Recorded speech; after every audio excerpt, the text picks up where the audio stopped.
En Nouvelle-Calédonie, situation toujours tendue. Les autorités prolongent le couvre-feu jusqu'au 8 juillet, lendemain du second tour des législatives. Les rassemblements sont interdits ce week-end, de même que la vente d'alcool, réponse des autorités françaises au regain de tension observé ces derniers jours. Alors pourquoi l'archipel continue-t-il de sombrer dans la violence? Pour y voir plus clair, nous sommes en direct de Marseille avec Isabelle Merle, directrice de recherche au CNRS, spécialiste des processus de colonisation dans le Pacifique Sud. Bonsoir et bienvenue à vous. Je précise que vous êtes l'auteur de l'ouvrage Expérience coloniale, la Nouvelle-Calédonie 1853-1920, paru aux éditions Belin. Alors le point de départ, Isabelle Merle, de cette colère à laquelle on assiste en Nouvelle-Calédonie, il faut le rappeler, c'était début mai avec ce projet de réforme du corps électoral voulu par le gouvernement français, projet qui a finalement été suspendu et pourtant aujourd'hui la colère ne retombe pas. Pourquoi ? Alors, écoutez, bon, la suspension, effectivement, a été annoncée finalement, tardivement, par le président de la République dans sa lettre du 17 mai, adressée aux Calédoniens, où il déclare qu'ils ne réuniront pas le congrès de Versailles dans les conditions dans lequel se trouve le territoire. Mais le lendemain même, le levier judiciaire, lui, a pris une décision, c'est de mettre en garde à vue et surtout de mettre en détention provisoire et d'expédier immédiatement dans la nuit de samedi à dimanche 7 détenus issus du mouvement politique syndical associatif CCAT, très proche du mouvement politique l'Union calédonienne, et les ont expédiés manu militari, je le dis parce que c'était par avion militaire, en métropole et répartis isolés dans différentes centrales françaises. Je rappelle que ces détenus sont présumés innocents, qu'ils sont en détention provisoire, ce qui est un événement extrêmement rare. Déjà, c'est extrêmement rare d'envoyer sans leur volonté des détenus purgeant des peines en Outre-mer vers la métropole. Et en tous les cas, c'est des procédures longues et qui demandent généralement leur corps. Des détentions, effectivement, Isabelle Merle, des détentions provisoires à 17 000 km de leur archipel. Comment est-ce que ces transfèrements en métropole, ils ont été vécus par le peuple kanak ? Alors, localement, ça a été un grand choc. Déjà, pas que par le peuple kanak, puisque les avocats, en tout premier lieu, ont été abasourdis par la décision auquel ils n'étaient pas du tout préparés, puisqu'ils n'étaient pas au courant. Ils l'ont appris en sortant et ont dû aller annoncer aux gens que ils partaient tout de suite en métropole. Et localement, évidemment, ça a été un choc, si vous voulez, qui rappelle de très très mauvais souvenirs, comme vous le savez, puisque on n'avait pas assisté à ce type de décision depuis 1988 et juste après la grotte d'Ouvéa, où un certain nombre de détenus avaient été déplacés en métropole. Donc c'est vraiment un espèce de signal mémoriel catastrophique, et plus encore, un message qui va complètement à l'encontre de la lettre précédente du président qui semblait changer de pied. Qui semblait changer de pied. Et effectivement, dans cette affaire, certains ont utilisé des mots très forts. Ils ont parlé de déportation politique, d'autres parlent de justice néocoloniale. Vous qui êtes justement spécialiste de ces questions, quelle lecture est-ce que vous faites de ces événements ? Y a-t-il effectivement, selon vous, une dimension néocoloniale dans la réponse que Paris apporte à cette crise ? Alors, il y a surtout, il se trouve qu'on a travaillé longuement avec un collègue sur le régime de l'indigénat, anciennement appliqué aux seuls indigènes dans tout l'Empire et en particulier au Kanak en Nouvelle-Calédonie, où les procédures d'éloignement étaient extrêmement... L'exil était si vous voulez, une mesure que les gouverneurs pouvaient prendre et qu'ils ont pris, en particulier envers les chefs récalcitrants, tous les opposants. Donc c'est déjà des choses qui vraiment s'inscrivent dans la mémoire coloniale. qu'on a encore vu. C'est une brutalité, si vous voulez, c'est une mesure d'une brutalité qui rappelle une justice, effectivement, elle-même extrêmement brutale et surtout ciblée sur une population spécifique. Si vous voulez, je ne sais pas si on aurait fait de même avec, avec d'autres en Nouvelle-Calédonie. Il faut rappeler que ça a été appliqué aux Basques et ça a été appliqué aux Corses sous la mention du terrorisme, enfin dans ces cas spécifiques, je dirais, pour écarter, hein, ça produit toute une littérature judiciaire hein, sur ces questions-là. Et par ailleurs, je rappelle quand même qu'on oublie, mais Pouvana, l'indépendantiste tahitien, en 1958, avait été déplacé en métropole pendant longtemps. Mais c'est des gens qui purgeaient leur peine. Là, on est dans le cadre de la détention provisoire. De la détention provisoire. Isabelle Merle, y a-t-il selon vous une volonté gouvernementale de s'engager dans un bras de fer avec les Calédoniens, ou du moins les indépendantistes calédoniens ? Il y a une volonté, ou il y a eu une volonté de criminaliser une partie du mouvement indépendantiste, c'est-à-dire en particulier la CCAT, qui est un mouvement d'organisation de terrain pour lutter, pour mobiliser contre la loi sur le dégel, et loi sur le dégel dont le vote a fait exploser une rage, en particulier du côté de la jeunesse kanak, qui est la jeunesse laissée pour compte depuis très très longtemps et qui n'a rien à perdre, qui est la perdante du système, et ça on le dit. Une jeunesse, alors effectivement, une jeunesse perdante du système lors des réformes, lors des émeutes justement contre cette réforme du corps électoral. On a aussi vu un certain loyaliste se constituer en milice pour défendre leur quartier ou soutenir tout simplement les forces de l'ordre. Ces milices loyalistes, est-ce qu'elles ont, elles aussi, été inquiétées ?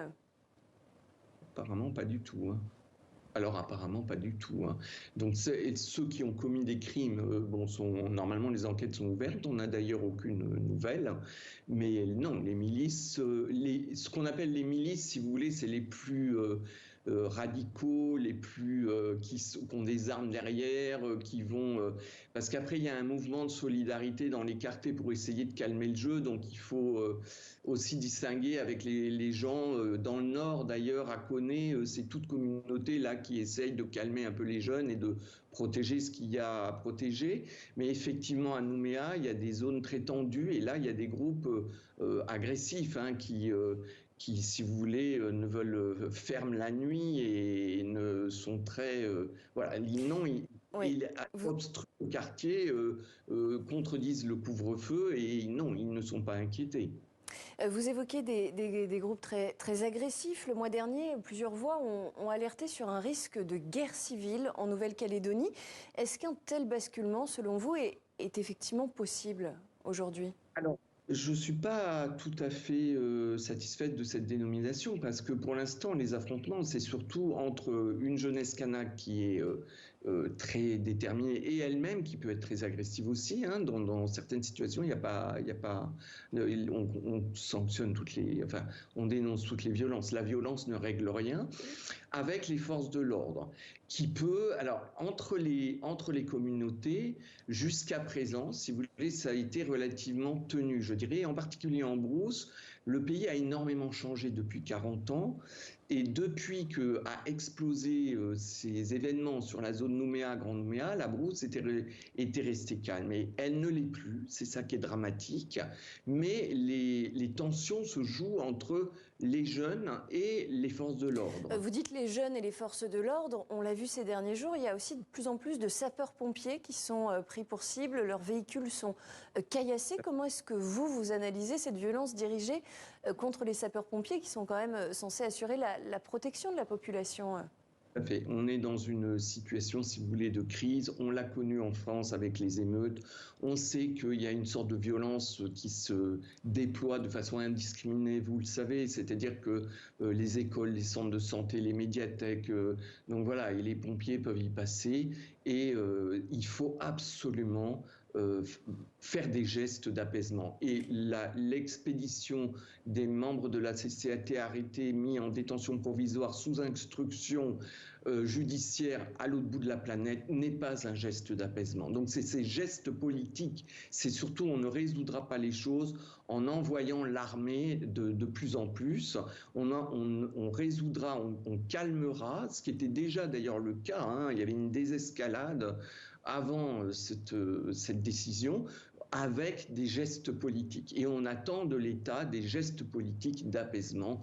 Donc, en tout premier lieu, ça serait de remettre ces gens en Nouvelle-Calédonie et d'amorcer un dialogue, de les retenir dans le territoire. La question, ils sont sous instruction judiciaire, mais il y a des lieux où ils pourraient être suivis aussi. De les placer, donc on a bien compris votre propos, en détention provisoire en Nouvelle-Calédonie. En tout cas, ces transfèrements, ils ont provoqué, on l'a vu, de vives réactions jusqu'en Guadeloupe, en Martinique, en Guyane. Ces réactions provoquées dans d'autres territoires ultramarins, est-ce qu'elles peuvent changer la donne ? Alors c'est quand même c'est les juges qui en décideront, hein. C'est-à-dire ils ont jugé, ils ont déplacé les gens au sens où ils voulaient, le dossier était extrêmement sensible et ils pensaient que ça apaiserait la situation, ce qui était une grave erreur d'analyse politique de la chose. Et effectivement, pour les ultramarins en général, si vous voulez, ça réveille, si vous voulez, cette distance à la métropole. Vous imaginez, par exemple, quelqu'un mis en détention provisoire à Bagneux qu'on envoie à Cayenne. Excusez-moi, mais je ne sais pas. Si on fait l'inverse, parce que l'affaire est sensible, donc on va le déplacer à Cayenne ou on le déplace à Wallis et Futuna. Vous voyez bien que c'est inimaginable, hein, on est d'accord, donc ça ne nous parle pas. Donc imaginez comment ça parle à des gens d'outre-mer. Alors justement, vous parlez de Wallis et Futuna. On va y aller tout de suite avec un reportage qui nous montre comment finalement cette crise en Nouvelle-Calédonie, eh bien, elle a eu des répercussions jusqu'à Wallis et Futuna. C'est un reportage de notre consoeur de la première, Jeanne Thirion. Taïfissi vient de payer ses billets d'avion pour l'Hexagone. Un départ prévu en août pour installer sa fille qui poursuit ses études supérieures. La compagnie lui propose de passer par la Nouvelle-Calédonie. Il y a toujours des inquiétudes parce qu'on suit les infos comme tout le monde, mais pour l'instant on a encore le temps pour modifier après. Si vraiment la Calédonie devient impossible de passer par là-bas, on demandera à passer par Fidji. Avec un vol par semaine au lieu de 3, trouver un itinéraire devient un casse-tête pour les agences de voyage. Sans compter qu'un billet peut être annulé 24 heures avant le vol. Pour revenir à Wallis, là c'est extrêmement compliqué, en particulier pour les gens qui viennent de métropole, parce qu'on n'aura pas la continuité jusqu'à Wallis confirmée. Et donc, on va être obligé de faire patienter les gens à Nouméa jusqu'à temps qu'il y ait un vol confirmé. Ce garagiste, lui, attend un mécanicien de Fidji. À cause des vols annulés, son employé est bloqué depuis un mois. On est en sous-effectif, il nous manque des personnes compétentes et il y a une personne qui devait donc démarrer début du mois, qui n'a pas pu prendre de vol, donc suite aux événements de Calédonie, bon, on peut le comprendre, et donc les vols sont annulés. Au dernier Cara, il avait un billet d'avion pour dimanche et on apprend que les vols sont encore une fois annulés. Une situation qui pose problème aux habitants comme aux entreprises. Tous sont convaincus qu'il n'y a qu'une seule solution, envisager des vols sans passer par la Nouvelle-Calédonie.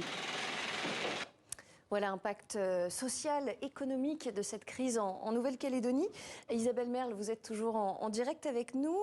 Tous ces événements sur l'archipel, est-ce qu'ils peuvent contribuer à alimenter une colère dans les territoires ultramarins, confrontés à des difficultés, les territoires qui se sentiraient délaissés ou incompris peut-être par l'État français ?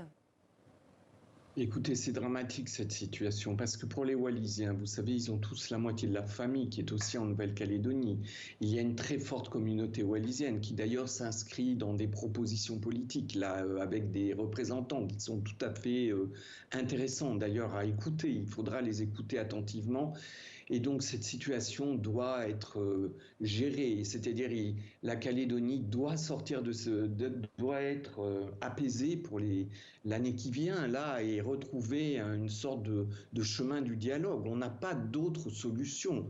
Il faut envisager une sortie de cette terrible spirale qui s'est engagée dramatiquement, mais qui en fait est engagée depuis 2021. Donc il y a vraiment, la France doit s'engager aussi à penser ces territoires pour eux-mêmes, à penser leur histoire, à partir de leur histoire, et puis à penser par le haut et dans la paix une sortie de ces histoires de dépendance. Une sortie de ces cycles de violence. Une dernière question, il nous reste malheureusement une dizaine de secondes. Isabelle Merle, est-ce qu'une indépendance réelle de la Nouvelle-Calédonie est envisageable ? Ce qui est sur la table et ce qui n'a jamais été discuté suffisamment sérieusement, c'est l'idée d'une indépendance en partenariat, d'un État associé. Ce serait une façon de penser un avenir avec un pays qui se pense pour lui-même localement, dans un lien qui reste quand même historiquement fort avec la France. Et la France a tout à y gagner pour imaginer un futur. Et ça sera le mot de la fin. Merci beaucoup Isabelle Merle, directrice de recherche au CNRS. Je rappelle que vous êtes spécialiste des processus de colonisation dans le Pacifique Sud. Merci d'avoir répondu à nos questions.